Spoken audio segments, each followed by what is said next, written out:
Hello, I'm Patrick Wanis, Human Behaviour and Relationship Expert, PhD. Here's one tip to help you to survive and thrive during the turmoil, the stress, the anxiety of the Trump era.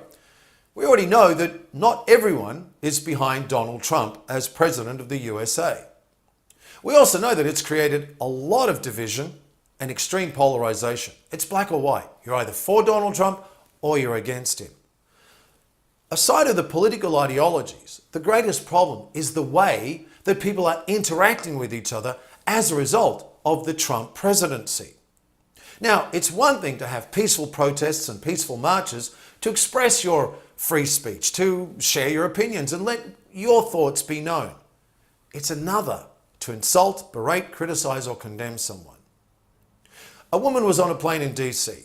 She just boarded, sat next to a man. Before the plane took off, she said, "Were you in DC to celebrate or protest the inauguration of Donald Trump?"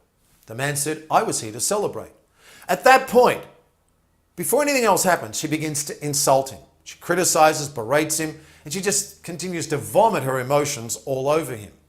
She then calls the flight attendant and says, "Hey, I want this man removed. I'm not sitting next to him. I want him to sit somewhere else." She doesn't say, "Hey, can you get me to sit somewhere else?" Very quickly, she's escorted off the plane. What happened here was a woman who said, "I just want to change this person. I'm not interested in listening or getting to know what he thinks or why he's for Trump. I'm just going to express my anger, my frustration. I'm going to vomit all of my emotions on him." How many times do we do this?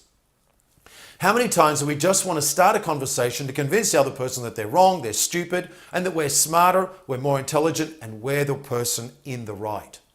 And that doesn't create a positive result. The solution to building greater interactions and greater relationships is empathy. That means to ask questions, to listen, to try to understand the perspective of the other person.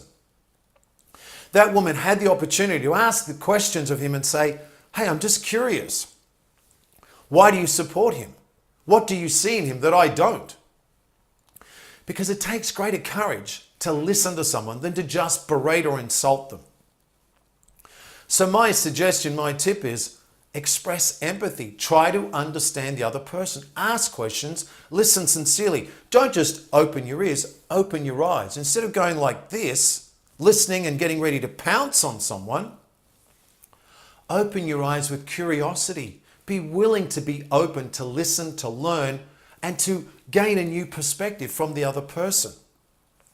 Now, you're going to say, "Well, that's a great theory, Patrick. Does it work?" Yes, it does. The man that sat next to this lady was a man called Scott Katesky. Here's what happened after she left. Here's what he said. "As the lady was removed, I saw that I was surrounded by blacks, Latinos, Asians, and whites, all who had chimed in asking her to be removed and who had defended me. I was touched and moved, knowing that not all of these people were Trump supporters. The black man who took the seat next to me was a registered Democrat, and he and I had a very good discussion about the beauty of free speech and coming together when people insult and commit acts of violence just for having differing views." The people that were on the plane after she left chose to do exactly what I'm saying, to listen to each other, to ask questions, to express empathy, to be open. That's the way to build interaction.